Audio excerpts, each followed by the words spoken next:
একটু বেরিয়েছি। এই যে আমার দাদু, মানে এই যে আমার দাদু আসছে। মা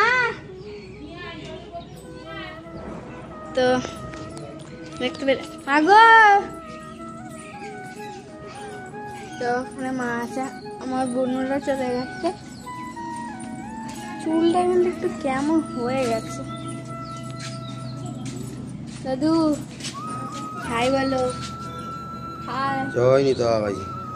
জয় নিতাই। ও মা, দাদু জয় নিতাই বললো। এই যে দাদা মানে কি হাই। প্রচুর গরম, প্রচুর মানে অতিরিক্ত গরম এই মায়াপুরে আর নবদ্বীপে, খুব গরম। তো দেখে নিন পিছনে ব্যাগ, দেখুন কত সুন্দর গাছপালা, কত সুন্দর গাছপালাতে ভরে আছে। আবার একটা গাছ আমার পছন্দ হয়েছে, বড়টা পছন্দ হয়েছে যে গাছটা। মা সামনের দিকে যাচ্ছে, বসে আছে মা, ওখানে রেডি হচ্ছে।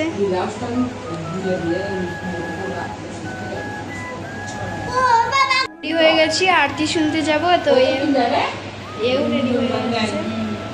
হাই বল বোন।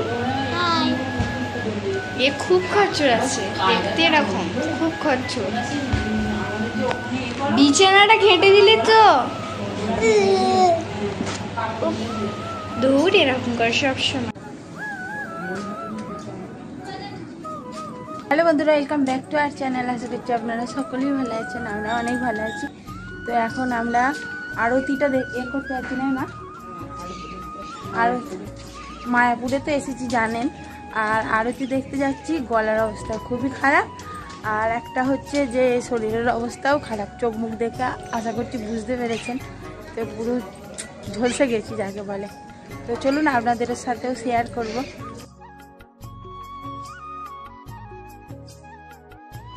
অনেকটা জার্নিং করে কিছুটা রেস্ট নিয়ে বেরিয়ে পড়েছি আরতি দেখতে, সন্ধ্যার যে আরতিটা হয়। আর এই যে মন্দিরটা খুব সুন্দর নাকি শুনেছি ভিতরটা, বাট এখন কাজ চলছে, এখানে যাওয়া নিষেধ আছে। আর আপনাদের সন্ধ্যার আরতিটা দেখাবো বলে কিন্তু জানতে পারলাম যে এখানে আর কি ভিডিও করা কিংবা ফটো তোলা যাবে না, মানে ওই মন্দিরটার ভিতরে ওখানে মোবাইল তারপরে জুতো এইসব সব জমা নিয়েছিল। আর সত্যি কথা বলতে বন্ধুরা, ওখানে প্রদীপ জ্বেলেছি, পুজো দিয়েছি, হরিনাম সংকীর্তন করেছি, মানে কি বলবো, মনটা পুরো জুড়িয়ে গেছে। আর ঠাকুর মানে এত সুন্দর, মানে আপনাদের কি বলবো, মন পুরো ভরে যাবে। তো যারা আসেননি অবশ্যই আসবেন, মানে ঠাকুরগুলো দর্শন করলে আপনাদের আর চোখ দিয়ে অটোমেটিক্যালি ঝরঝর করে জল পড়বে, যে মানে অপরূপ সুন্দর যাকে বলে। তো যাই হোক, ওখান থেকে চলে এসে একটু আমরা আর কি রাতের খাবার দাবারটা সেরে নিচ্ছি। আর এখানে মোটামুটি খাবারের ভালোই রেট। আর এই যে রাতটা মোটামুটি গরম আর মশা দিয়ে কাটিয়ে সকালবেলা এখন বেরিয়ে পড়েছি। আর এই ঘরগুলোতেই আমরা আর কি, এর মধ্যেই একটা ঘরে আমরা ভাড়া থাকছি আর। হ্যালো বন্ধুরা, welcome back to our channel. আশা করছি আপনারা সকলেই ভালো আছেন, আমরাও অনেক ভালো আছি। এখন বাজে 6:30 আর মায়াপুরে এখন রেডি হয়ে গেছি। আর এখন যাব নবদ্বীপে, তো সেই কারণে তাড়াতাড়ি রেডি হয়ে গেছি। আর ওখান থেকে লঞ্চ কিংবা নৌকা যা হোক একটা চাপবো, তারপরে নবদ্বীপে যাব, ওখানে গঙ্গা স্নান করব, সব কিছুই করবো, আপনাদের সাথে শেয়ার করব। আর কালকে তো আরতি মানে এখানে শেয়ার করা যায় না, জানি না, গলার অবস্থা খুব খারাপ, মাথার প্রচুর যন্ত্রণা হচ্ছে, এত সকাল সকাল ঘুম থেকে উঠি না, সেই কারণে আর কি। তো চলুন এখন থেকে কী করছি সেইগুলো আপনাদের সাথে শেয়ার করব, পুরো ভিডিওটা দেখতে থাকুন, আশা করছি ভালো লাগবে। এই যে বাবু যাচ্ছে, আর সামনে ওই মা বাবা এইসব যাচ্ছে ওই একটু দূরে। সকালবেলার আবহাওয়াটা বেশ ভালো লাগছে, কিন্তু আর বেশিক্ষণ থাকবে না এই আবহাওয়া। তার কারণ হচ্ছে এই যে রোদ উঠে পড়েছে, আর কালকে রাত্রিরে তো মোটেই ভালো ঘুম হয়নি, মশা কামড়াচ্ছে, তার উপর গরম হচ্ছে। তো যা হোক করে রাত্রিকুনটা কাটিয়ে বেরিয়ে পড়েছি অজস্র মাথার যন্ত্রণা নিয়ে। দেখা যাক কী হয়। এখনো পর্যন্ত কিছু খাইনি। আর আমার কথা আপনারা বুঝতে পারছেন কি জানি না, আমি আস্তে আস্তেই কথা বলছি যেহেতু আমার গলার অবস্থাটা খারাপ, আর দ্বিতীয়ত শরীরটাও খারাপ, সেই কারণে আর কি।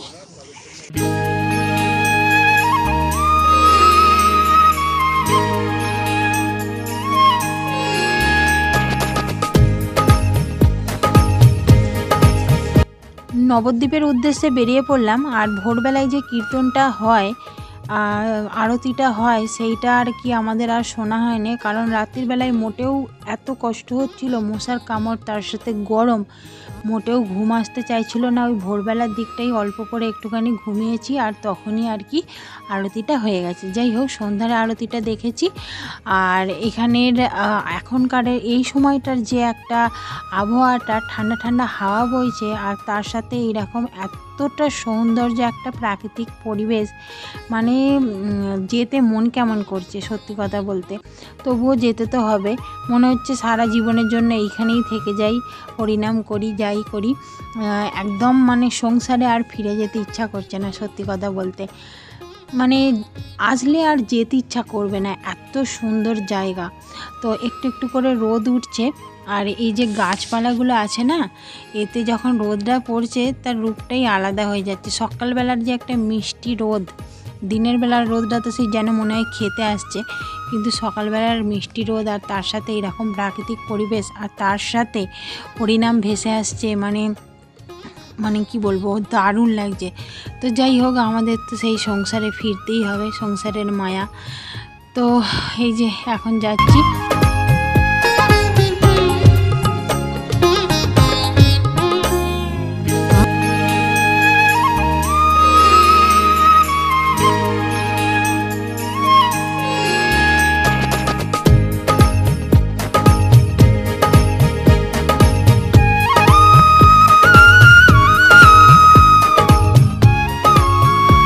নৌকা চাপবো। আর আমার বাবা যখনই হেঁটে যাচ্ছে, আমার বাবা আর কি পিছনে পড়ে যাচ্ছে, বয়স হয়ে গেছে তো সেই রকমভাবে আর কি জোরে হাঁটতে পারছে না, তবুও যাই হোক। আর এই দেখুন, মানে কত আপনাদের দেখাবো, এত সুন্দর। তো চলুন দেখা যাক। আর এখানে দোকান আছে, অনেক দোকান আর কি খোলেনি, এতটাই সকালবেলা বেরিয়ে পড়েছি ওই 6টার সময় করে। আপনাদের তো কিছুক্ষণ আগেই বললাম, হয়তো খেয়াল নেই। তো যাই হোক, সকাল সকাল এত সব দোকান আর কি খোলেনি, কিছু কিছু দোকান খুলে ফেলেছে। আর আমার মেয়ে এখন গপু নেবে বলছে, গপু নেওয়ার জন্য আর কি দোকানে, মা দেখো এইখানে গপু আছে, এইখানে গপু আছে, আমাকে দেখাচ্ছে।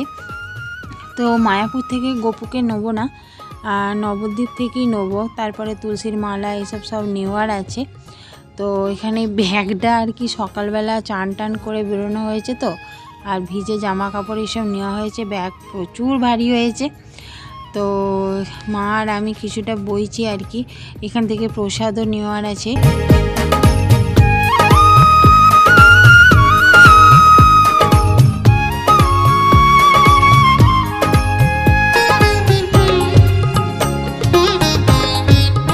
আমার মা এখানে ঠাকুরের কিছু জিনিস কিনছে আর কি। ঠাকুর স্থানে আসলে ঠাকুরের জিনিস কিনবো না সেইটা আর কি হয় নাকি। আর এমনিতে আমার মায়ের বাড়িতে ছোট গপু আছে, তো ছোট গপুর জন্য একটা জামা নিল, আর একটা গপু নেবে বলেছে। তো যাই হোক, গপুকে তো আপনারা দেখতে পাবেনই। আর এখানে এত সুন্দর সুন্দর বন্ধুরা জিনিস আছে, মনে হচ্ছে যেন সব কিনে নিয়ে চলে যাই। তবে জিনিসেরও ভালোই দাম আছে। তো এখানে এই দেখুন ঠাকুরের কত কি আছে। তারপরে সিঁদুর কৌটো আছে, কত সুন্দর সুন্দর সিঁদুর কৌটো আমার বাড়িতে আছে, সেই জন্য আমি আর নিলাম না, বাট পছন্দ হয়েছিল। তো যাই হোক, আর আস্তে আস্তে করে রোদটা যেন একটু চড়া হচ্ছে, মানে একটা চিটচিটে ভাব লাগছে সকাল সকাল। আর এমনিতে কোথাও যাওয়া হয় না তো সেই রকম, আর কোথাও বেরোলে যেন কি বলবো, শরীর নিতে পারে না। যারা বেশি দেখবেন ঘরেতে থাকে, তারা আবার বেশি 2-1বার বেরোলেই শরীর কেমন হয়ে যায়, আর সেইটা হয়েছে আমাদের আর কি। আমরা বেশি ঘরকুটুরে মানুষ তো, বেশি বেরোই না। আর এই রকম হঠাৎ হঠাৎ করে না বেরিয়ে পড়লেও হবে না, ওই সবসময় সংসারে ঢুকে থাকলে না, আর এই যে ঠাকুর দর্শন আলাদা একটা যে মানে কি বলবো, আলাদা একটা যে মহিমা ঠাকুরের, সেই সব জিনিসগুলো আর পাওয়া যায় না। তো এই যে একটা দোকান খুলেছে আর এখানে কীর্তন এসব হচ্ছে, আপনাদের পরের ব্লগে দেখাবো। আর এই সামনেটা করে এসেই আর কি খাওয়ার টিকিট নিয়েছিলাম, একদম গেটের সামনে এসেই পড়েছি। বাবার জন্য পিছন ফিরে ফিরে দেখছি, কারণ বাবা আসছে, কিছুটা বসে পড়েছে, এই দেখুন বাবা বসে পড়েছে, আবার কিছুটা হাঁটছে, আবার কিছুটা বসে পড়েছে। আর আমি ছোটোবেলা থেকে না মোটামুটি অনেক ঠাকুর স্থানে গেছি, কিন্তু এই যে থেকে তামিলনাড়ুতে এসেছি সেই থেকে আর কি আমার আর যাওয়া হয়নি। নাহলে আমার বাবা মানে বাবার বাড়িতে যতদিন ছিলাম আর কি, ততদিন আমার ভালোই ঠাকুরস্থান ঘোরা হয়েছে। তো যাই হোক, গেটের সামনে চলে এসেছি, আর এবার আর কি আবারও আর কি টোটো ভাড়া করব আর কি, ঠাকুরস্থানগুলো নৌকায় চাপবো, নৌকায় চেপে নবদ্বীপে যাব, সেইখানকার ব্লগও আপনাদের সাথে শেয়ার করব। তো এখানে হরিনাম হচ্ছে, সেইটা আপনাদের সাথে পরের ব্লগে শেয়ার করব। আজকের মতো ভিডিওটা এখানেই শেষ করে দিচ্ছি। কেমন লাগলো অবশ্যই কমেন্ট করে বলবেন। আজকের মতো টাটা, বাই বাই।